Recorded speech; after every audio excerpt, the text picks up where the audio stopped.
이번 시간에는 상속에 대해서 살펴보도록 하겠습니다. 어, 상속은 inheritance는 기본적으로 객체지향 프로그래밍에서 아주 중요한 특징 중에 하나이죠. 이제 객체지향 프로그래밍에서 중요한 특징이라고 하면 이제 객체가 되겠고, 그 객체라고 하는 거는 어떤 이제 클래스로부터 이제 만들어낸다라고 하는 것을 여러분 잘 알고 있고요. 그 다음에 이제 새로운 클래스를 만들어낼 때 당연히 처음부터 새로 정의를 하는 것도 한 가지 방법이겠고요. 또는 내가 만들고자 하는 클래스랑 비슷한 클래스가 이미 존재하는 거예요. 그런데 한 뭐 90% 정도, 95% 정도만 그대로 똑같고 한 5%나 10% 정도는 조금 또 다른 게 구현이 되어 있는 뭐 이제 그런 클래스가 있을 수 있겠죠.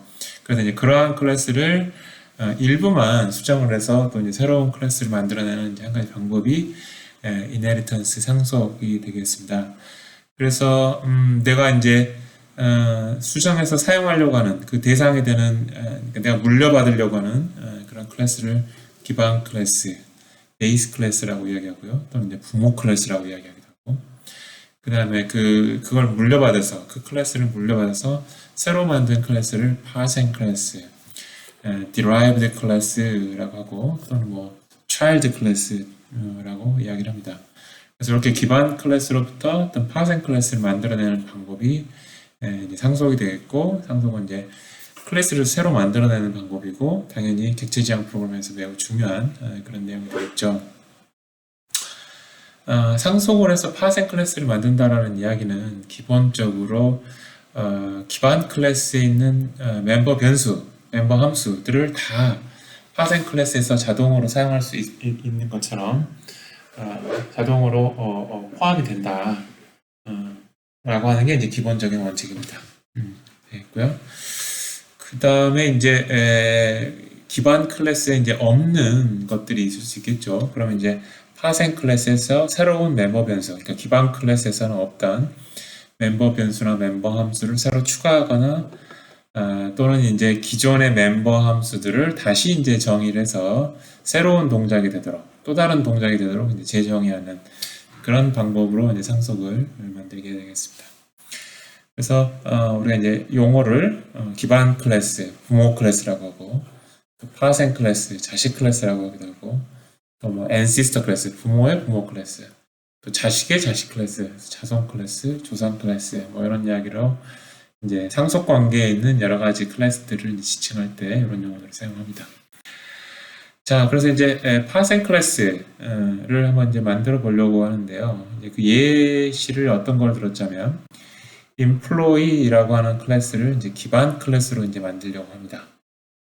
그 다음에 이제 그 employee라고 하는 클래스를 상속을 받아서 파생 클래스, 두 가지 이제 파생 클래스 만들려고 하는데요. salaried employee라고 하는 이제 클래스를 하나 만들어 볼 것이고, 그 다음에 이제 hourly employee라고 하는 클래스를 만들어 볼 것입니다. 그래서 이제 기본적으로 employee라고 하는 거는 이제 직원인데, 직원이 이제 여러 가지 종류가 있는 거죠. 여기서는 이제 두 가지 종류의 직원을 이제 한번 이제 C++의 클래스로 이제 한번 작성을 해보자라고 하는 것이고, 첫 번째 이제 salaried employed 같은 경우에는 이제 고정적으로 이제 급여를 받는 이제 그런 카테고리의 이제 직원들을 이제 salaried employee라고 하겠고요. 그 다음에 시간제 급여, 그래서 이제 총 급여가 를 결정을 할 때 얼마만큼 일을 했고 그 다음에 뭐 1시간당 뭐 얼마를 받는다 시급이라고 그러죠. 그렇게 시간제 급여를 받는 직원인 hourly employee라고 하는 이제 두 가지 종류의 직원들의 이제 클래스가 카테고리가 있고요.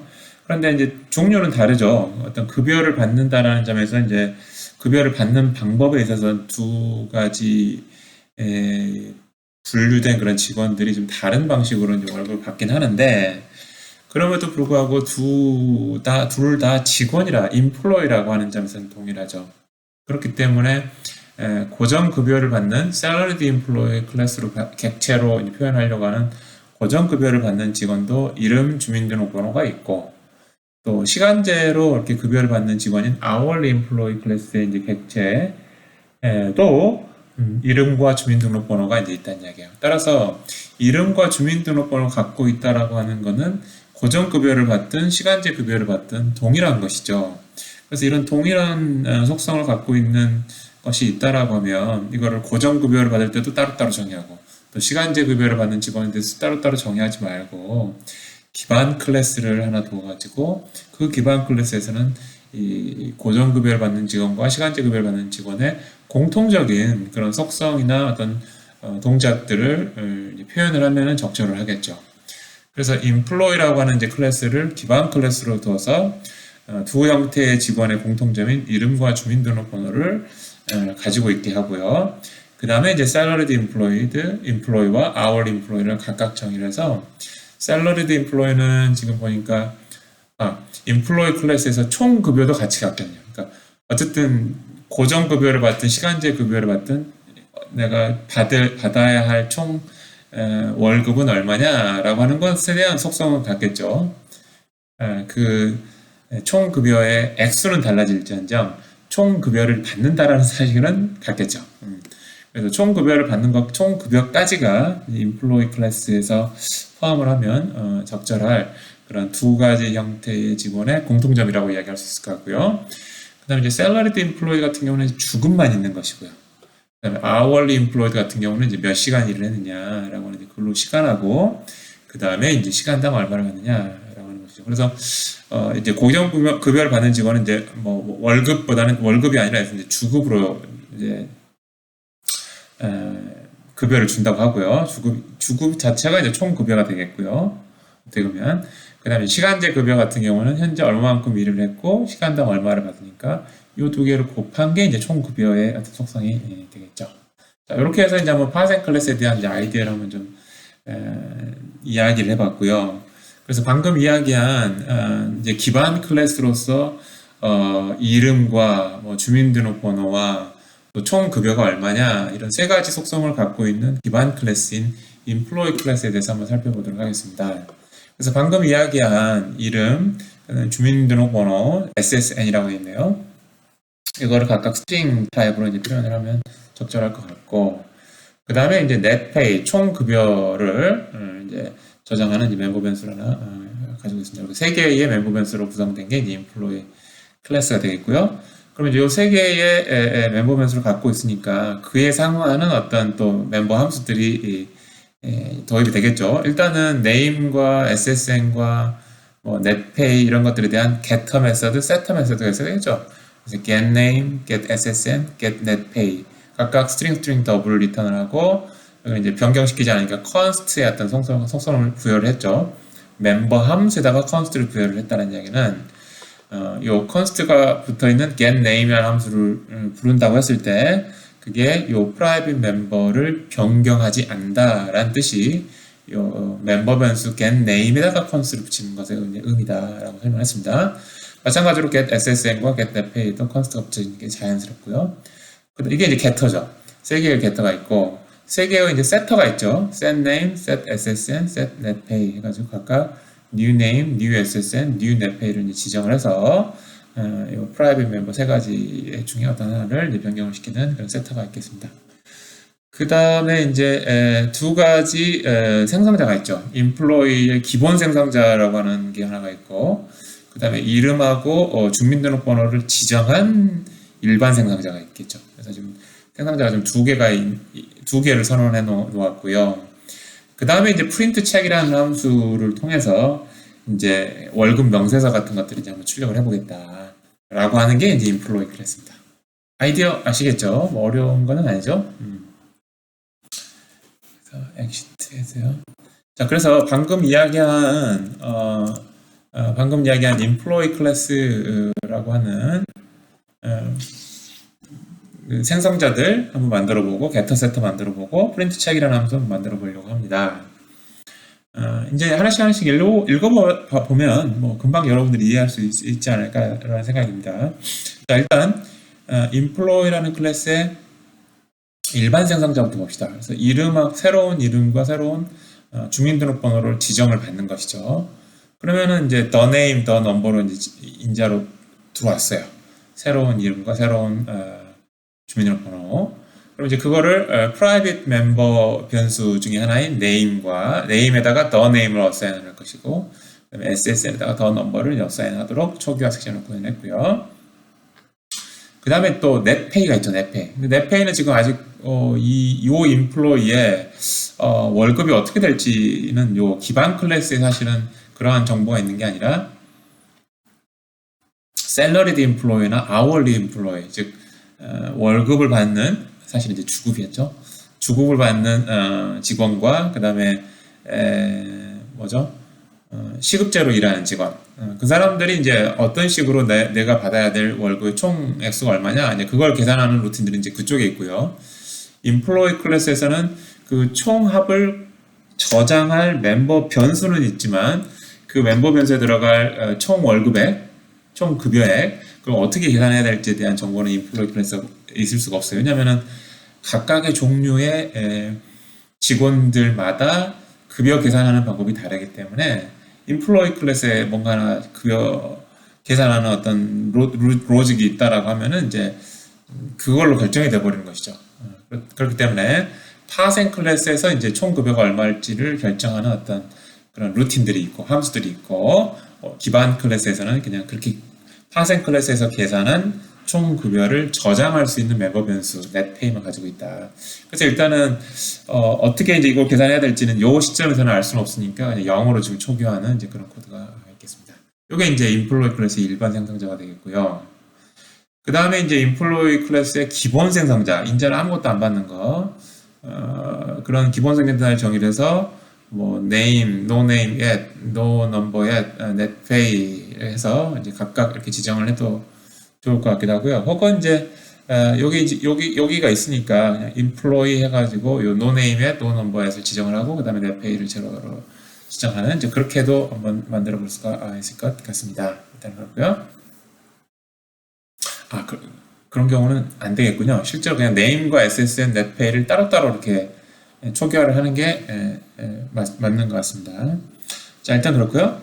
그 다음에 이제 그 급여에 대한 명세서를 출력하는 프린트 책이라는 함수가 있는데요. 역시 마찬가지로 넷페이에 대한 설명에서 했던 것처럼 여기서 이제 어떤 식으로 총 급여를 결정을 해야 될지에 대해서 우리 인플로이라는 기반 클래스에서는 이제 그런 정보를 담고 있지 않는 게 우리의 이제 설계 방침이니까, 만약에 인플로이 클래스의 프린트 책이라는 함수를 만약에 호출했다라고 하면 그냥 이제 에러 메시지를 출력하는 정도로만 이제 구현을 하도록 하겠습니다. 네. 자, 요게 이제 인플로이 클래스가 되겠고요. 그래서 이제 사실은 인플로이 클래스는 이제 클래스를 가지고 직접 객체를 만들어서 내려고 인플로이 클래스를 만들어낸 건 아니죠. 오히려 이제 뒤에 이야기할 파생 클래스, 셀러리드 인플로이하고 아월리 인플로이를 만들어내기 위해서, 또는 그 두 가지 클래스의 공통점을 이끌어내기 위해서 인플로이 클래스를 만들어냈던 것이죠. 그래서 이제 나중에 그래서 이제 프린트 책이라는 함수를 사실 이제 구현할 필요가 없는 함수들이거든요. 사실은. 그래서 이제 나중에 이제 이렇게 구현하지 않고, 이렇게 꽁수로 구현하지 않고, 그냥 이 멤버 함수는 정의되어 있지 않다, 그냥 뭐 null이다, 뭐 이렇게 정의하는 그런 방법들을 한번 좀 나중에 좀 살펴보도록 하겠습니다. 그렇고요. 자, 그래서 이제 그 hourly employee라고 하는 시급제를 받는 이제 직원을 표현하는 이제 클래스를 한번 만들어 보도록 하겠습니다. 그래서 여기서 이제 새로 나온 거는 일단은 시간제 급여를 받는 직원들은 아까 어떻게 이야기한다고 그랬나라고 하면, 시간제 급여를 받는 경우에는 기본적인 공통적인 속성 세 가지가 있고, 이름, 주민등록번호, 총급여, 그 다음에 근로시간 얼마나 일했느냐 하고, 그 다음에 시간당 얼마 주느냐라는 시급, 이 두 가지 정보가 시간제 급여를 받는 직원을 표현하는 클래스 hourly employee 클래스에 있다라고 이야기를 해줬습니다. 그래서 그 wage rate가 바로 이제 시간당 뭐 얼마를 받느냐를 저장하고 있는 멤버 변수라고 생각하시면 될 것 같고, 그 다음에 이제 hours라고 하는 게 몇 시간 일했느냐라고 하는 이제 것을 저장하는 멤버 변수가 되겠습니다. 그래서 이제 두 가지 멤버 변수가 생겼으면 당연히 각각에 대한 getter, setter 함수를 만들어야 되겠죠. 그래서 set rate, get rate, set hours, get hours. 자, 이 get하고 setter의 패턴은 지금 똑같은데 따로 설명하지 않겠습니다. rate, wage rate를 읽고 쓰는 거, 그 다음에 hours, 일한 시간을 읽고 쓰는 이제 그런 함수가 되겠죠. 그 다음에 이제 print check 함수를 정의해야 되죠. 그래서 이제 정의를 해야 되는 거고요. 그 다음에 이제 hourly employee라고 하는 클래스에 대한 일반 생성자하고 기본 생성자가 있는데, 일반 생성자는 이제 이름하고 주민등록번호 받아야 될 것 같고, 그 다음에 시급이 얼마냐, 그 다음에 몇 시간 일했냐, 이 네 가지를 받는 일반 생성자를 이제 선언했습니다. 이따 한번 저 어떻게 정의하는지 한번 살펴보겠고요. 그 다음에 여기서 이제 가장 중요한 것 중에 하나죠. employee라고 하는 기반 클래스를 상속을 받아서 hourly employee 클래스를 만든다라고 하는데요. 이때 그 상속을 받는다라고 하는 것에 대한 C++의 노테이션이 이렇게 땡땡 콜론이죠, 콜론. 여러분들 키보드에 L 옆에 있는 거죠.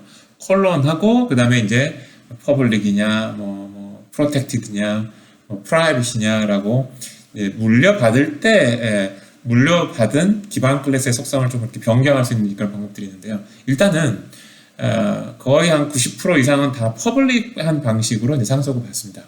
그래서 일단은 그냥 기반 클래스 인플로이를 퍼블릭하게 그대로 내려받아서 hourly 인플로이를 이제 만드는데 이제 기초를 닦았고 거기다가 이제 몇 가지 추가를 한다. 그게 바로 이제 hourly 인플로이랑 파생 클래스를 선언하는 것의 이제 아이디어가 되겠습니다. 그래서 방금 이야기한 것처럼 클래스하고 파생 클래스 이름하고 콜론이 있습니다. 콜론. 요거 잊어먹으면 안 되고요. 콜론하고 퍼블릭하고 기반 클래스 이름 또는 그 퍼블릭 자리에 프라이빗이나 프로텍티드 넣을 수 있겠고 일단은 그렇습니다.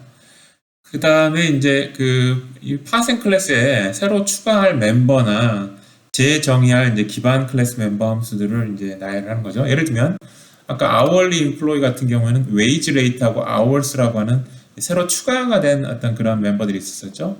그 다음에 요거에 대한 setter, getter들도 당연히 새로 추가한 것이고, 그 다음에 당연히 생성자도 없었던 거죠. employee 클래스의 생성자는 있었지만 hourly employee 클래스의 파생 클래스의 생성자를 정의한 것이죠. 그래서 이것도 새로 추가한 건 내용이다라고 이야기할 수 있을 것 같고요. 그리고 이제 여기 다시 정의한 거는 print check이라는 함수죠. 원래 employee라는 클래스를 가보면 print check이라는 함수가 있었었는데 그거 그냥 물려받아서 사용하면 hourly employee에 적합하지 않는 거예요. 왜냐면은 employee 클래스에 있는 print check은 그냥 error 이런 메시지를 출력을 하는데 나는 조금 더 이제 정보가 생겼잖아요. 이게 몇 시간이라고 시급이 얼마니까 아무개가 주민등록 이름이 네임이고 주민등록번호가 SSN인 아무개의 뭐 총 월급인 넷페이가 얼마다 뭐 이런 거를 한번 출력을 해보고 싶은 거예요. 그래서 여기서 이제 동작을 바꾸는 것이죠. 그래서는 employee에도 print check이라는 함수가 있었지만 hourly employee에도 print check이라는 함수를 둬서 그래서 rewriting 하는 것이죠. 그냥 물려받은 걸 그대로 쓰지 않고 그렇게 해서 이제 새로 추가하거나 재정해서 이제 파생 클래스를 이제 만든다라고 하는 거겠고요. 자, 그 다음에 이제 드디어 hourly employee 클래스의 이제 일반 생성자를 한번 볼까요? 그래서 the name, the number, wage rate 이제 시급이죠. 그다음에 the hours 일한 시간은 이 네 가지를 인자로 받는 이제 생성자가 되겠고요. 그랬을 때 이제 자기가 물려받은 부분, 즉 employee 클래스의 부분이 있죠. 그 부분들은 어떻게 초기화할 것이냐? 그냥 그 employee 클래스의 생성자를 호출을 해서 초기화를 하면 됩니다. 그래서 이 경우에는 지금 이름하고 그 주민등록번호가 지금 주어져 있잖아요, 인자로. 따라서 employee 클래스에서 기본 생성자 말고 이름하고 주민등록번호를 지정해서 이제 employee로 초기화하는 그거를 이제 초기화 섹션에 이제 작성하면 될 것 같고요. 그 다음에 이제 wage rate나 hours 파생 클래스에서 도입한 멤버 멘트들을 인자로 받은 the wage rate와 the hours 가지고 이제 초기화를 하면 다 될 것 같아요. 그래서 이 빨갛게 된 부분이 좀 중요한 부분일 것 같은데요. 내가 물려받은 영역이 있죠. hourly employee 클래스의 개체를 만들어 보면 요만 할 텐데 그 중에 물려받은 멤버 변수나 멤버 함수들을 저장을 해야 되는 부분들이 있을 것이고, 그 다음에 이제 hourly employee에 새로 추가한 부분들을 저장하는 그런 공간이 있을 거란 말이에요. 그래서 물려받은 공간에 대해서 초기화하는 거를 hourly employee가 알아서 이게 하는 거는 좋은 생각 같지 않고 employee 클래스의 생성자를 선택만 해가지고 그리고 인자를 적절하게 줘서 employee 클래스의 기반 클래스의 생성자를 선택만 해가지고 그 부분들을 초기화하는 게 좋은 스타일이라고 이야기할 수 있을 것 같아요. 일단 그렇고요. 그래서 이 빨간 부분들을 좀 유심히 잘 기억을 해두시기 바랍니다. 그 다음에 이제 hourly employee 같은 경우에는 지금 hourly employee 기본 생성자 같은 경우에는 역시 마찬가지로 이름이나 주민등록번호가 주어지지 않았죠. 따라서 그러한 인자가 필요 없는 생성자, 기본 생성자를 가지고 이제 물려받은 그 파트의 employee 클래스 영역을 초기화를 했고요. 그 다음에 이제 새로 추가한 wage rate나 hours를 또 이것도 이제 적절한 어떤 값이 없으니까 그냥 0으로 초기화하는 걸 알 수가 있을 것 같습니다. 그래서 여기서 이제 기반 클래스의 생성자를 초기화 섹션에 적어서 그 파트를 초기화한다. 이게 핵심 아이디어일 것 같고요. 그 다음에 이제 프린트 책이라는 함수를 이제 다시 정의하는 것이죠. 그래서 이제 총 급여는 어떻게 될 것이냐를 먼저 이제 세팅합니다. set net pay 해가지고 당연히 일한 시간 곱하기 시급이 되겠죠. 되겠고요. 그 다음에 이제 뭐 누구한테 지불하느냐 하면 이제 이름을 하나 이제 출력을 하는데 이때 이제 그냥 name이라고 할 수는 없겠죠. 왜냐면은 name이라고 하는 멤버 변수는 employee 클래스만 사용할 수 있는 private 멤버 변수예요. 따라서 비록 상속을 받아서 자식이지만 아버지가 갖고 있는 프라이빗한 거 그냥 건드릴 수가 없어요. 그래서 이 네임을 여러분들이 가져오려면 당연히 이 네임에 대한 getter 메서드인 getName을 써줘야 되는 것이죠. 왜냐하면 getName은 퍼블릭하니까 누구든지 사용할 수 있는 이름이고 멤버 함수인 것이거든요. getName 같은 경우에는. 그래서 여기 지금 보면은 name이라고 하지 않고 getName이라고 이야기를 했고요.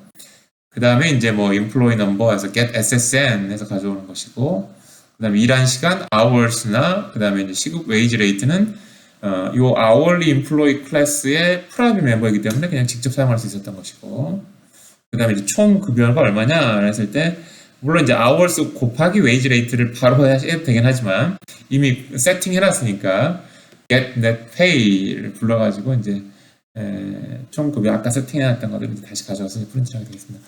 여기 프린트 책 함수에 이제 두 가지 정도를 여러분들 기억을 해두셔야 될 것 같습니다.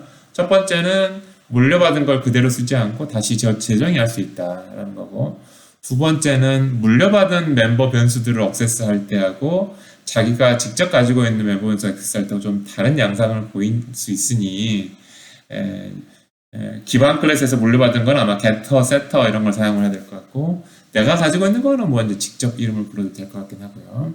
자, 이렇게 해서 이제 hourly employee 클래스를 이제 구현을 할 수가 있겠습니다. 나중에 이제 여러분 실습으로 이제 한번 코드를 직접 한번 실행도 해보시고 이제 그러시죠. 자, 그 다음에 이제 salaried employee예요. 이제 뭐 주급을 받는 직원인 것이죠. 그래서 주급이라고 하는 salary라고 하는 게 멤버 변수가 하나가 있는 게 이제 특징이 되겠고, 당연히 salary라는 멤버 변수가 있으니까 get salary, double의 get salary const, void의 set salary, double new salary. 이건 거의 뭐 멤버 변수가 정해지면은 요 get하고 setter 변수는 거의 이렇게 자동적으로 제너레이트 될 수 있는 정도로 그런 성격의 멤버 함수인 것이죠.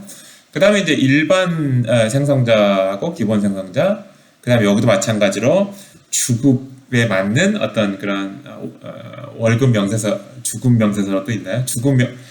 급여 명세서를 이제 출력을 하도록 이제 프린트 책 함수를 다시 재정의했어요. 그러니까 물려받은 걸 그대로 쓸 수는 없다. 이렇게 해서 그런 상황이죠. 그래서 이제 여기 지금 보면은 이제 salaried employee 클래스는 이제 구현을 한번 해봐라 라고 하는 이제 슬라이드가 되겠고요. 앞에서 hourly employee를 구현을 했을 때 하고 사실상 거의 같은 내용으로 여러분들이 구현을 한번 해볼 수 있을 것 같습니다. 그래서 지금 일반 생성자 salaried employee가 있고, 그 다음에 기본 생성자 salaried employee가 있고요. 그래서 이제 Q1 같은 경우에는 이제 어떻게 초기화를 해야 되느냐. 여기 뭔가 이제 힌트가 있죠. 여기 뭔가 힌트가 있고요. 그 다음에 이제 일반 생성자, 즉 이름과 주민번호하고 weekly pay, 그러니까 이게 셀러리인 거죠. 주급인 거죠. 이 세 가지를 지정한 어떤 생성자가 들어왔을 때는 이제 어떻게 할 것이냐. 당연히 이제 물려받은 물려받지는 않는데 부모 클래스의 어떤 생성자를 사용해서 부모의 영역에 초기화할 것들은 알아서 그렇게 하기로 하고, 내가 미주알 고주알 모르더라도 자식인 파생 클래스가, 그 다음에 이제 내가 가지고 있는 건 내가 알아서 초기화하고, 그게 이제 기본적인 전략인 거죠. 요걸 여러분들이 이제 잘 이해하셨다라면 이제 Q2 잘 작성하실 수 있을 것 같습니다. 그 다음에 이제 getter, setter, 메서부터 구하는 거는 뭐 어렵지 않으니까요. 한번 여러분들이 알아서 하시고요. 여기 이제 지명 관계상 뭐 생략을 했고요. 그 다음에 이제 프린트 책이라는 함수가 이제 제일 관심이 있는 것이죠. 그래서 일단은 Q3의 총 급여를 계산을 해서 net pay, 즉 employee 클래스의 멤버 변수, private 멤버 변수죠. 거기다가 이제 저장을 하도록 뭔가 이제 코드를 작성을 해봐라. 그래서 주의할 거는 지금 이제 employee 클래스의 net pay는 private 멤버입니다. 따라서 salaried employee라고 하는 이 클래스 안에서는 그냥 net pay라는 이름을 직접 부를 수는 없죠. 따라서 이제 Q3에서는 어떻게 해야 될지 이제 잘 고민해 보시기 바랍니다. 그다음 이제 Q4에서는 이제 이름 출력하고, Q5에서는 뭐 주급 출력하고, 그다음 Q6에서는 주민등록번호 출력하고, Q7에서는 이제 총급여 net pay, get net pay 해가지고 이제 총급여를 가져와서 이제 출력을 하는 이제 그런 프린트 책이라는 함수가 이제 주어져 있으니 여러분들이 한번 완성을 해보시기 바랍니다. 실습 시간에. 그렇고요. 자, 그래서 지금 이제 지금까지 해서 hourly employee라고 하는 클래스하고 또 이제 salaried employee라고 하는 이제 두 가지 클래스를 한번 마련을 한번 예시를 가지고 우리가 이제 파생 클래스를 이런 식으로 작성을 하는구나 라고 하는 것들에 대해서 이제 좀 경험을 좀 했죠. 일단 그렇고요. 그 다음에 이제 그 프린트 책 함수가 이름이 같으니까 우리가 이제 예전에 한 이전 시간에 오버로딩이라고 하는 걸 배웠고, 오버로딩도 이름이 같은 거 아니었냐. 그래서 이번에도 좀 오버로딩이랑 좀 비슷하지 않느냐라고 생각했는데 다르죠. 오버로딩하고 지금 함수 재정의 리라이팅 하는 거가 동일한 점은, 이름이 같다는 점은 동일해요. 오버로딩도 똑같은 이름을 여러 번 사용하는 것이고, 함수 재정에는 당연히 내가 다시 정의하고 싶은 이름을 그대로 써야 되는 것이죠. 그래서 함수 이름이 똑같은 거는 리라이팅 하거나 오버로딩은 이제 두 개가 다 같다. 그럼 다른 점은 무엇이냐? 오버로딩은 각각의 이름의 함수가 뭐 세 가지가 있다면 세 개의 인자의 개수나 인자의 타입이 다 다르죠. 그런데 함수 재정이 리라이팅 하는 거, 그러니까 물려받았는데 나는 그 물려받은 동작을 그대로 사용할 수는 없는 것 같고 내가 조금 다시 작성을 해야 되겠어 라고 했을 때 내용물은 다 달라질 수는 있겠지만 코드 내용은, 그렇지만 인자라든지 뭐 리턴 타입이라든지 이런 것들은 다 동일해야 된다. 이제 그런 점들이 오버로딩과 다른 점이다 라고 이야기할 수 있을 것 같습니다. 자, 그렇고요. 그 다음에 이제 상속과 오버로딩을 조합을 해가지고 또 한번 좀 뭐 생각을 해볼 수 있겠죠. 무슨 이야기인가 하면은 employee라고 하는 기반 클래스에서 setname이 있었어요. setter, getter가. 근데 나는 hourly employee라고 하는 그 파생 클래스, employee의 파생 클래스에서도 setname 하나 두고 싶다. 그래서 뭐 그 성씨하고 뭐 given name하고 family name을 각각 따로따로 지정을 하면 이제 그걸 두 개를 붙여가지고 이제 name이라는 private 멤버에다 저장을 하고 싶다. 뭐 이제 그렇게 만들고 싶을 수도 있죠. 그랬을 때 이제 요 set name과 hourly, 그 파생 클래스인 hourly employee는 set name과 기반 클래스에는 employee에는 set name이 일단 이름은 같죠. 근데 인자는 다르죠. 그래서 여기 경우는 이제 오버로딩이라고 이야기할 수 있을 것 같아요. 리라이팅을 하고 싶다면 이제 물려받은 것과 똑같은 식으로 선언을 해야 되죠. 물론 클래스 이름만 달라지고 employee가 아니라 hourly employee만 해야 되는 거죠. 그래서 지금 함수 재정의 하는 거랑 상속받았을 때 오버로딩 하는 거 이런 두 가지를 좀 비교해서 한번 살펴보았습니다. 그 다음에 이제 그러면 이렇게 재정이 리라이팅 한다, 물려받은 거 사용하지 않고 이제 새로운 동작을 하도록 이름이나 함수 인자 리턴 타입은 같지만 그 안에 들어있는 코드는 좀 다르도록 우리가 이제 구현을 하겠다. 그러면은 내가 재정의를 했으니 내가 물려받은 건 없어지는 거냐, 이제 이렇게 생각할 수 있는데 없어지는 건 아니에요. 그래서 이제 여기 보면 재미난 이그젬플이기도 하고 좀 꼬아놓은 이그젬플이기도 하고요. Jane이라고 하는 employee 클래스의 객체가 있고요. 사실 이제 요런 객체 만드는 게 목적이 아니긴 하지만 어쨌든 셀리라고 하는 hourly employee 객체가 있어요. 두 개가.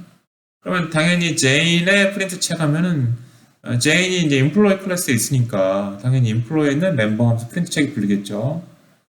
근데 이제 셀리의 프린트 책을 하면 셀리가 hourly employee잖아요. 아 그런 데는 아니군요.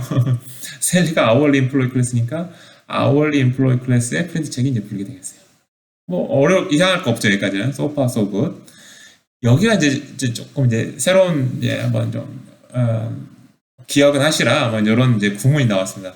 일단은 호출 객체 저기 점 앞에 있는 호출 객체는 셀리죠.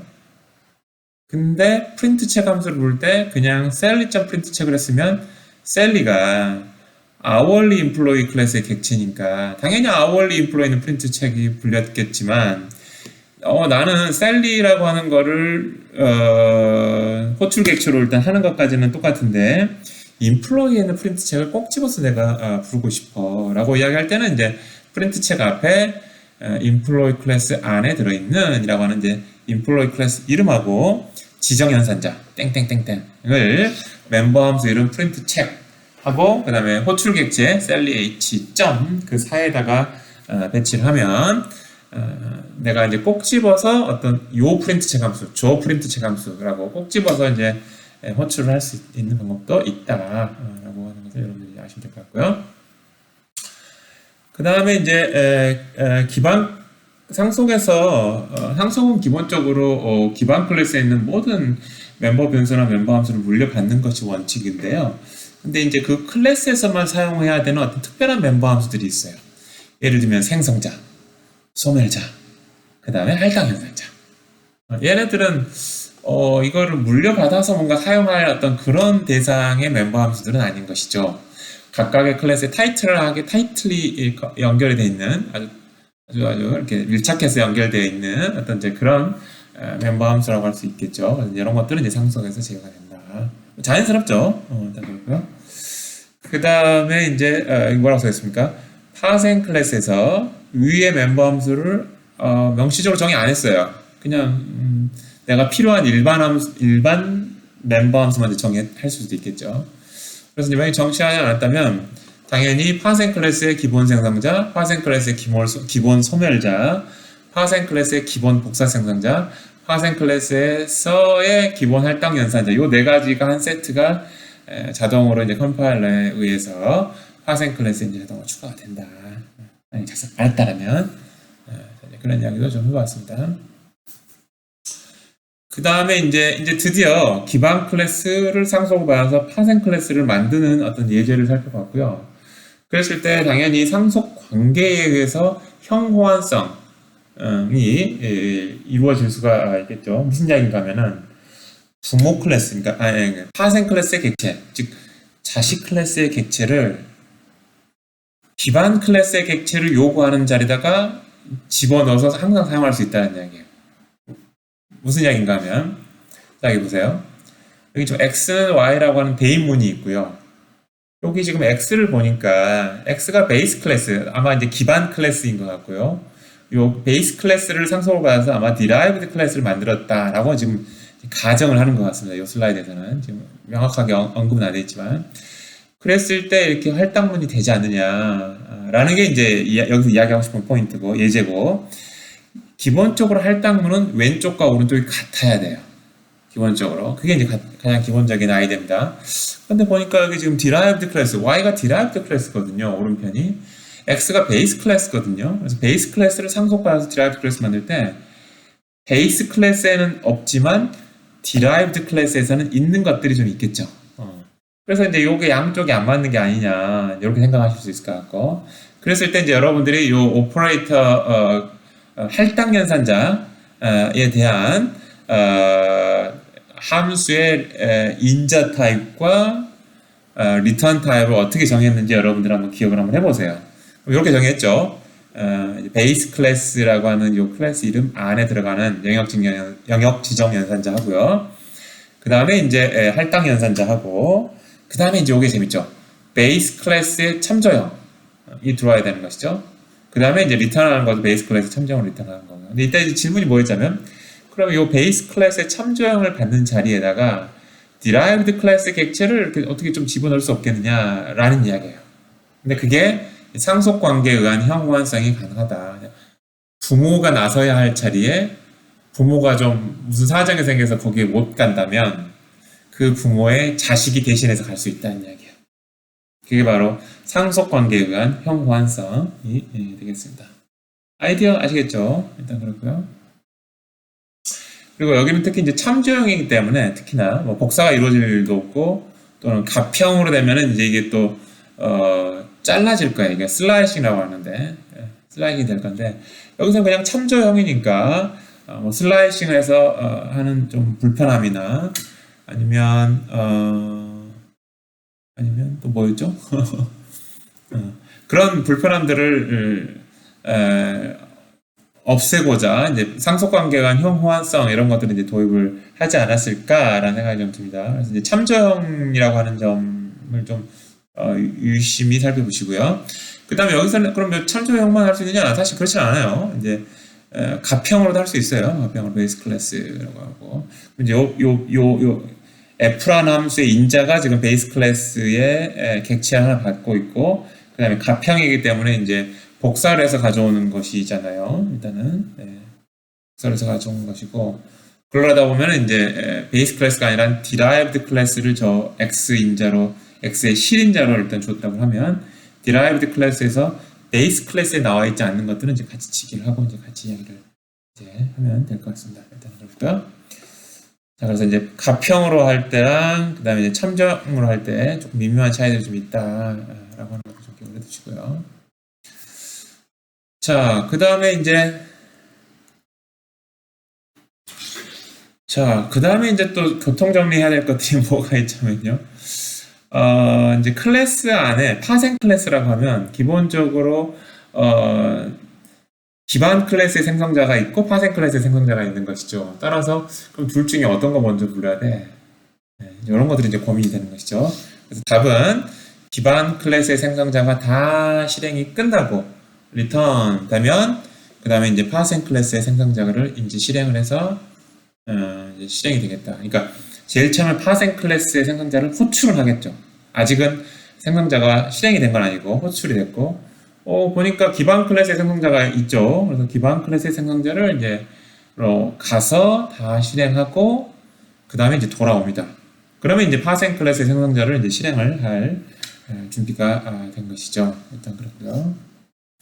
그래서 이제 요게 이제 파생 클래스의 생성자하고 기반 클래스의 생성자가 어떤 순서대로 실행이 먼저 완료가 되느냐라고 하는 것에 대한 이제 기초를 정리를 했고요. 그 다음에 이제 기반 클래스 아까 앞에서 이그젠플도 본 것처럼 hourly employee 클래스의 일반 생성자 또는 hourly employee 클래스의 기반 생성자 같은 경우에 그래서 기반 클래스의 특정 생성자를 이제 초기화 섹션에 지정을 해가지고 이제 호출을 해서 이제 파생 클래스에서 물려받은 그 기반 클래스 자리를 이제 초기화하는 것이죠. 이렇게 돼 있고 그 다음에 만약에 이제 그러한 생성자를 지정하지 않았다. 예를 들어서 뭐 이런 거 빼먹어 버렸다. 깜빡 잊고 왜냐면은 hourly employee에는 클래스에는 the wage rate하고 hours라고 하는 두 가지 메모벤스밖에 없거든요. 그러다 보니까 자기가 사실 실제로는 가지고 있는 employee 클래스에 대한 메모 변수를 깜빡 잊어버리고 그걸 초기화해야 된다는 사실을 잊어버릴 수도 있겠죠. 그래서 이제 빨간 부분이 없다면 이란 뜻이에요. 그러니까 지금 그래서 특별히 지정하지 않으면 이라는 게 아까 빨간 부분이 없다면 기반 클래스의 기본 생성자를 호출하도록 이제 세팅이 된다. 그러니까 이게 상속 관계에 있을 때 그 생성자들을 호출하고 이렇게 연쇄적으로 쭉 끝까지 이제 몇 단계가 이제 상속일지 모르겠지만 상속의 제일 아래 단계에서 객체가 만들어지면 쭉 그 상속 관계를 따라서 제일 올라와서 제일 위에 있는 기반 클래스의 생성자 실행하고 그 다음 기반 클래스 생성자 실행하고 그 다음 기반 클래스 생성자 쭉 한 다음에 제일 마지막에 이제 6파생 클래스의 생성자를 이제 실행 완료를 한다는 얘기겠죠. 그렇게 될 것 같고요. 그 다음에 이제 소멸자 같은 경우에는 역시 마찬가지로 물려주거나 물려받지 않는 이제 그런 류의 특별한 이제 멤버 함수라고 이야기를 했고요.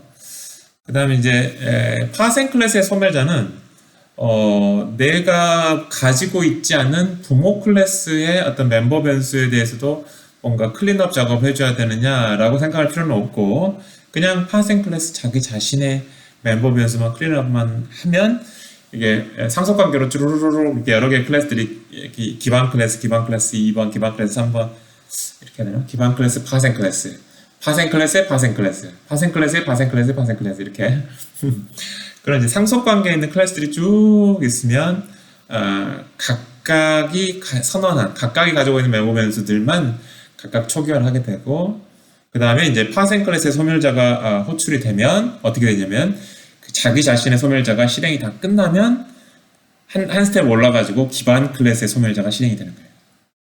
이렇게 쭈루루룩 연쇄방으로 이제 올라가면서 여기 먼저 소멸자 실행하고, 그 다음 한 칸 올라와서 기반 클래스로 가서 또 소멸자를 실행 완료하고 이렇게 올라가는 방식으로 소멸자가 실행이 된다. 두 가지 꼭 잘 알아두시기 바랍니다. 일단 그렇고요. 그 다음에 이제 벌써 이미 한 이야기이긴 한데요. 기반 클래스에 이제 프라이빗 멤버 변수나 프라이빗 멤버 함수가 있었잖아요. 당연히 파생 클래스에서 이러한 프라이빗 멤버들 다 상속받아요. 그래서 파생 클래스의 객체는 기반 클래스로부터 나온 객체가 가지고 있는 일단 정보는 다 가지고 있다, 이렇게 생각하시면 될 것 같습니다. 일단 그렇지만 상속을 받아서 가지고는 있지만 그거를 이름을 부르는 거는 안 된다는 이야기예요. 세터나 게터 같은 그런 퍼블릭한 인터페이스의 멤버 함수를 통해서 이제 내가 액세스하고 싶은 어떤 프라이빗 멤버의 값을 읽거나 그 값을 이제 써야 된다라는 이야기입니다. 그래서 예를 들면 이제 hourly employee라는 클래스 안에 들어있는 프린트 책을 봤을 때 netpay에다가 이렇게 그냥 곱한 거를 이렇게 어사인하는 게 더 편할 것 같은데 이게 편해 보이죠. 그렇지만 netpay라고 하는 것 자체가 employee 클래스의 멤버 변수예요. 그렇죠. 멤버 변수죠. private. 그 다음에 hourly employee는 오로지 hours하고 wage rate만 가지고 있어요. 그래서 사실은 그 기반 클래스, employee 클래스에 있는 멤버 변수들을 이렇게 직접 액세스를 하려고 하면 이제 컴파일러가 난다. 왜냐면 현재 여기가 파생 클래스의 위치이기 때문에 이렇게 쓰면 안 되고 퍼블릭 인터페이스로 제공해주고 있는 setNetPay를 써야 되고, 거기다가 이제 총 급여가 얼마냐를 계산해서 이제 세팅을 하게 돼 있다라고 하는 것입니다. 모를 일은 없을 것 같긴 하고요. 그 다음에 이제 프로텍티드 멤버라고 하는 게 있죠. 지금까지는 이제 퍼블릭, 프라이빗만 배웠는데 프로텍티드 멤버라고 하는 거는 상속관계에 있는 클래스들끼리 같이 쓰겠다, 이런 이야기예요. 그 이외에 상속관계가 아닌 그런 클래스나 뭐 함수들은 직접 쓸 수는 없다. 프로텍티드 멤버를 라고 생각하시면 될 것 같습니다. 그렇고요. 그 다음에 이제 파생 클래스에서 이제 할당 연산자, 복사 생성자, 소멸자를 어떻게 작성을 하느냐 라고 하는 것이죠. 그래서 일단은 조금 쉬운 것부터 할까요? 파생 클래스에 대한 소멸자는 그냥 파생 클래스에 있는 프라이빗 멤버에 대한 클린업 코드다. 물려받은 것까지 뭐 이렇게 클린업 할 그런 생각은 안 해도 된다. 일단 프로토콜이 그렇다라고 하는 것만 좀 알아두시면 될 것 같고요. 그럼 됐죠? 파생 클래스의 소멸자. derived 클래스 안에 속하는 ted하고 derived 클래스 이렇게 될 것 같고요. 이제 복사 생성자 같은 경우에는 이제 당연히 derived 클래스의 참조형으로 이제 받아야 될 것 같고요. 컨스트로 붙여주는 건 좋은 것 같고요. x가 들어왔습니다. 그랬을 때 이제 이 베이스 클래스의 생성자를 선택해서 그걸 호출하는 거고, 내가 선택한 베이스 클래스, 기반 클래스의 생성자가 인자를 x로 하나만 받을 수 있느냐, 이런 것들도 한번 좀 확인을 해서 해야 될 것 같고요.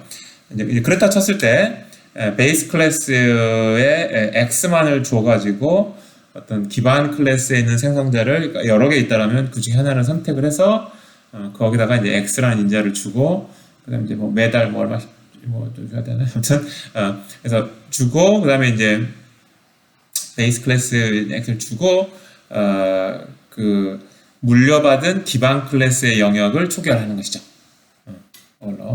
되게 좀 어렵게 지금 설명이 된 것 같은데요.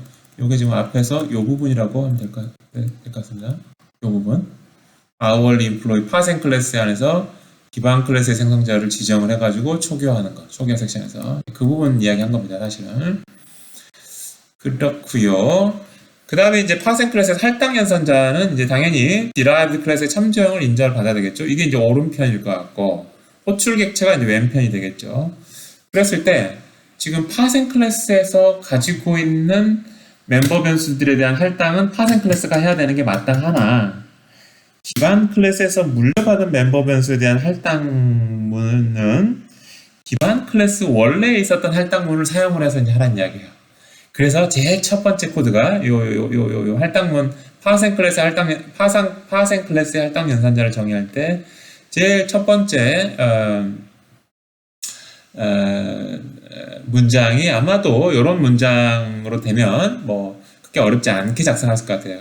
뭐 항상 그래야 되는 건 아니지만 그래서 베이스 클래스 안에 들어있는 할당 연산자 이거는 파생 클래스 안에 들어있는 할당 연산자가 아니죠. 베이스 클래스 안에 들어있는 할당 연산자 에다가 내가 인자로 받은 x를 그냥 지정해 주면 되는 거예요. 그러면 요 파생 클래스 객체 부분 중에서 내가 물려받은 부분은 바로 요 코드에 의해서 요 한 문장에 의해서 이제 적절하게 이제 할당이 이루어집니다. 그래서 지금 여기 굉장히 좀 중요한 이제 그런 내용들을 한번 좀 설명을 했습니다. 그렇고요. 그래서 이제 여러분들이 그 파생 클래스를 만들어 보는데 그 array, pf array라고 하는 그런 클래스가 있었었죠. pf array. pf array라고 하는 거는 말 그대로 이제 배열을 표현하는 클래스다 이렇게 생각하시면 될 것 같고, 이제 배열을 가리키는 포인터 하나 있고요. 그 다음에 배열의 capacity, 배열이 총 몇 칸이냐, 몇 개의 원소를 집어넣을 수 있느냐, 이런 게 이제 capacity가 될 것 같고요. used라고 하는 건 이제 그 중에서 얼마만큼 썼느냐, 그 이야기가 될 것 같아요. 그렇게 해서 이제 만든 게 이제 pf arrayd라는 클래스고요. 뭐 어렵지 않게 만들 수는 있지 않을까라는 생각이 드는데, 이 정도 설명만 하면. 그 다음에 이제 요거를 상속을 받아서 pf array dback이라고 하는 클래스를 한번 만들어 봤습니다. 일단은 퍼블릭한 방식으로 상속을 받았고요. 따라서 pf array D에 있는 것들은 그냥 그대로 가져옵니다. 더블이면 프라이빗이면 프라이빗, 퍼블릭 퍼블릭 그대로 가져오는 거예요. 그 다음에 이제 pf array dback에만 있는 퍼블릭 멤버 함수가 이제 백업과 리스토어예요. 그래서 백업은 뭐냐? 지금 A가 어떤 하나의 어떤 array를 가리키고 있잖아요. 그 array를 어딘가, 여기서 이제 어딘가라고 하는 건 아마도 pf array dback에 준비해 놓은 그 공간으로 옮기고, 그 작업이 백업이에요. 그 다음에 이제 뭐 좀 이제 어떤, 다른 정리도 좀 해야 될 것 같고. 그 다음에 이제 리스토어라고 하는 거는 반대로 여기 이제 pf array dback에다가 아까 저장해놨던 것을 다시 pf array D에 있는 요 A가 가리키는 요 포인트 변수로 다시 이제 복구하는 게 리스토어하는 명령을 하겠어요. 아이디어 아시겠죠? 백업과 리스토어. 그 다음에 이제 그 이외에도 뭐 기본 생성자, 복사 생성자, 할당 연산자, 소멸자 뭐 이런 것들을 적절히 정의를 할 필요가 있을 수 있겠죠. 특히 이제 포인트형 멤버 변수를 갖고 있기 때문에 이게 또 이제 깊은 방식이냐 얕은 방식에 따라서 이제 이런 것들 이제 구현이 좀 달라지는 거고, 게다가 그것만 고려해야 되는 게 아니라 또 파생 클래스의 할당 연산자는 기반 클래스의 할당 연산자를 맨 처음에 이렇게 놓는 게 한 가지 좋은 스타일이다라고 하는 거고, 복사 생성자도 마찬가지고요. 이제 그런 것까지 감안을 해서 pf array dback이라고 하는 이제 클래스를 한번 만들어 볼 수 있는 여지가 있겠습니다. 그렇고요. 자, 그 다음에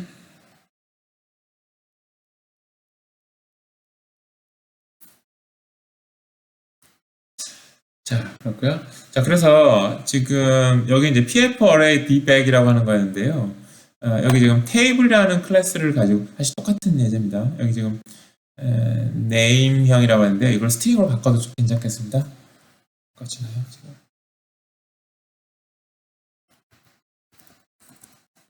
이렇게 하죠.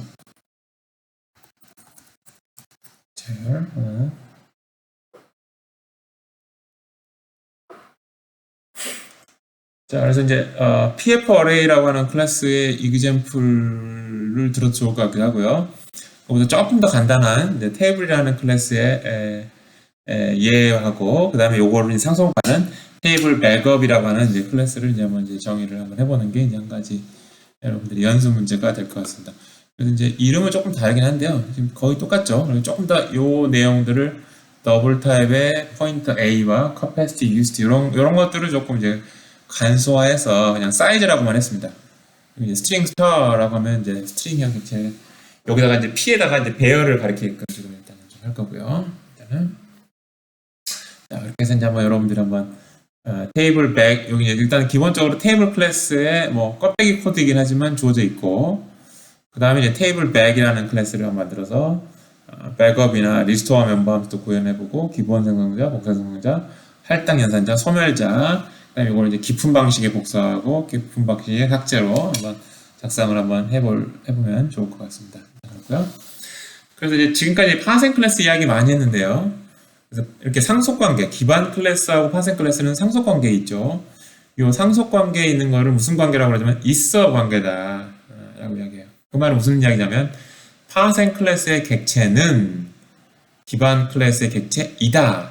무어는 이다가 바로 있어 관계잖아요. 그래서 기반 클래스를 물려받아서 파생 클래스를 만들었으면 파생 클래스의 객체는 기반 클래스의 객체이다 라고 이야기를 해줄 수 있는 것이죠. 그렇죠? 반대되는 경우는 아닐 것 같고 그 다음에 또 이제 멤버 변수로 클래스형 멤버 변수가 있는 경우가 있죠. 그럴 때 이제 해서 관계가 있다. 그래서 예를 들면 뭐 employee 클래스 안에다가 채용 날짜를 모델링할 수 있는 데이트 클래스를 멤버 변수로 이제 추가했다고 칩시다. 데이트에서 뭔가죠? 뭐죠? 뭐 employee 됐던 어떤 그런 날짜 뭐 이렇게 이제에 대한 이제 날짜를 이제 거기 데이트 클래스 멤버 변수에다가 기록을 하는 것이죠. 그랬을 때 이제 employee 클래스와 데이트 클래스의 관계가 무엇이냐라고 이야기할 때 이제 해서 관계다. employee 클래스 안에 데이트 클래스의 멤버 변수가 들어가 있다. 해서 관계다라고 이야기하는 것이죠. 있어, 했어라고 하는 관계를 조금 잘 이해를 해주시면 좋을 것 같습니다. 그 다음에 이제 우리가 이제 클래스를 상속을 받을 때 다시 한번 이야기하지만 이렇게 이야기한다고 했어요.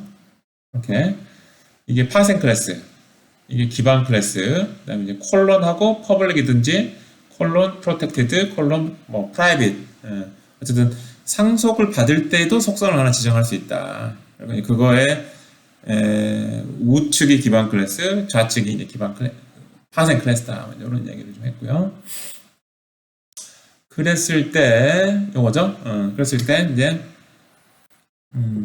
프로텍티드 멤버라고 하는 건 퍼블릭 이제 클래스 멤버에 대한 접근을 허용할 것이냐 말 것이냐라고 하는 접근 제어 그런 속성으로 퍼블릭 프라이빗은 이제 그동안에 많이 봐왔고 이제 오늘 처음으로 이제 프로텍티드라고 하는 그런 이제 멤버 접근 제어 속성이 있습니다. 그래서 이제 퍼블릭은 말 그대로 누구나 다 이렇게 이름을 액세스할 수 있는 것이고 프라이빗은 이름을 직접 액세스할 수 있는 건 아니고 다만 뭐 전문가들을 통해서 뭔가 인터페이스를 하나 뚫어놨다라고 하면 그 인터페이스를 뭐 게터나 세터 같은 경우를 들어서 게터나 세터 같은 거 가지고 이제 간접적으로 이름을 직접 부르는 게 아니라 그렇게 접근하는 것이 이제 프라이빗이죠.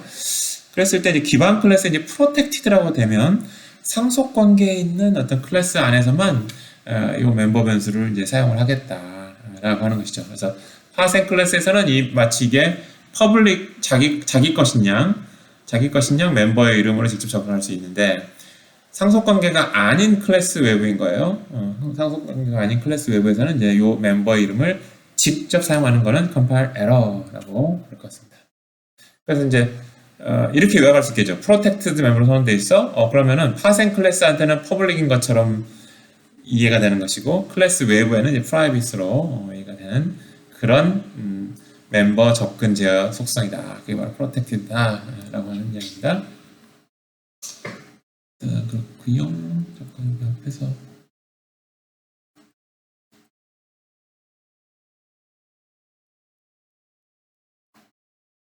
그렇죠? 여기까지.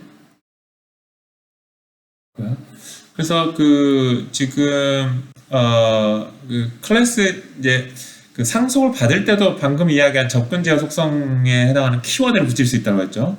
Public, Private, Protected.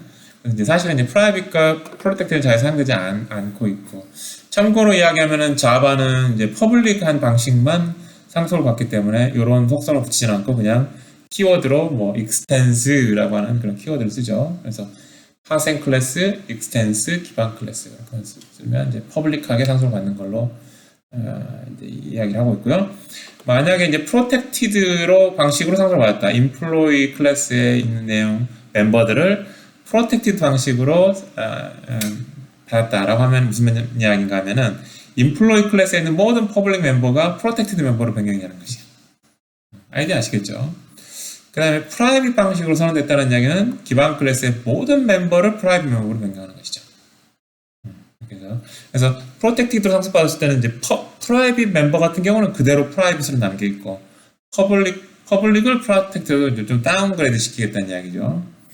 그 다음에 여기서 마찬가지로 이제 프라이빗 멤버로 프라이빗 방식으로 이제 상속을 내려받는 그런 경우는 모든 멤버, 이게 퍼블릭이든 프로텍티든 그런 것들을 다 프라이빗 멤버로 변경을 해서 이제 변경을 하겠다라고 하는 것이죠. 상속 방법에 대해서 속성을 지정하는 이제 그런 이야기들 한번 했고요. 그 다음에 이제 C++에서 이제 하이라이트 중에 하나가 이제 다중상속이죠. 그래서 클래스하고 파생 클래스 이름을 쓰고요. 그 다음에 여기 땡땡이라고 쓰고, 그 다음에 이제 기반 클래스들을 콤마로 구분해가지고 필요한 만큼 나열할 수가 있어요. 물론 이제 각각의 기반 클래스 이름 앞에 퍼블릭으로 상속받을지, 프로텍티드로 상속받을지, 프라이빗으로 상속받을지도 지정해줘야 되고. 그래서 예를 들면 이제 클래스 D라고 하는 파생 클래스를 만드는데 땡땡 이렇게 해줬고요. 그 다음에 public B, public C, 즉 B와 C를 퍼블릭한 방식으로 분류받아서 클래스 D를 만들게 되는 것이죠. 이렇게 해서 C++ 같은 경우는 다중상속이 가능하다. 근데 이제 자바 같은 경우에는 이제 다중상속을 지원하지 않아요. 왜냐면은 C++에서도 다중상속이 있긴 하는데 그래서 여러 클래스에 에서 물려받은 그런 메서드들이 다 일치하는 거예요. 내가 호출하려고 하는 메서드하고. 그랬을 때 요쪽 부모 클래스에 있는 그 메서드 부를 거야. 아니면은 다른 쪽에 있는 부모 클래스에 있는 그 메서드를 부를 거야. 요거 선택을 하는 게 이제 좀 복잡하죠. 주로 이제 영역 지정 연산자를 이제 써야 되기도 하는데. 그래서 어느 걸 선택할지 결정하는 방법이 아주 좋은 방법이 있지는 않아요. 현재 상황으로. 파이썬 같은 경우도 다중상속을 지원을 하는데 이거 결정하는 방법이 어떤 메서드냐, 막 메서드를 겹치면 그게 아마 어떤 순서가 정해져 있을 거예요. 자기 부모 클래스들이 여러 개 있었을 때 그 부모 클래스들에 대한 순서가 정해져 있고 그 순서에 따라가다가 제일 먼저 만나는 메서드, 제일 먼저 만나는 일치하는 메서드, 그걸 이제 부르겠다라고 이제 파이썬에서는 다중상속의 어떤 지금 이야기하려고 하는 이제 복잡함을 해결하려고 했는데, 그것 한 가지 이제 방법은 방법인데, 완전히 다중상속을 편하게 쓸 수 있는 그런 방법들은 아니다라고 할 수 있을 것 같고요. 그래서 자바 같은 경우에는 클래스 2개를 상속을 받아가지고 하나의 파생 클래스 만드는 거 이거 허용하지 않습니다. 허용하지 않고요. 근데 또 그냥 단일 상속으로만 프로그램을 짜라고 프로그래머들한테 이야기하기에는 조금 그렇죠. 그래서 이제 어떤 경우에만 다중상속을 허용하자면 방금 이야기했던 C++ 다중상속의 문제점이 뭐냐면 모호한 경우가 있다는 이야기예요. 근데 모호하지 않은 범위 내에서 다중상속을 한다? 그런 허용을 하도록 이제 설계를 한 게 자바예요. 그래서 이제 그게 뭐냐면 이 인터페이스죠. 어떤 클래스를 만드는데 그 클래스가 구현하고자 하는 인터페이스가 여러 개 있을 수 있어요. I1, I2, 어떤 클래스 implements I1, I2, I3, 이렇게 만들 수 있고요. 그러면은 요 클래스의 부모 클래스, 사실 클래스는 아니고 인터페이스는 하지만 부모 인터페이스가 I1, 또 다른 부모 인터페이스가 I2, 또 다른 인터페이스가 I3가 되는 것처럼 이렇게 다중상속을 좀 사용할 수 있는 여지가 있긴 있죠. 물론 아주 제한된 형태의 다중상속이긴 하지만 자바는 이제 그런 방식으로 다중상속을 지원한다 라고 하는 것들도 좀 여러분들이 좀 아시면 이제 객체 지향 프로그래밍 언어 배우는데 좀 재미가 있을 것 같습니다. 그래서 여기까지 해서 일단은 상속이라고 하는 거의 이제 첫 번째 주제에 대해서 이제 한번 살펴보았습니다.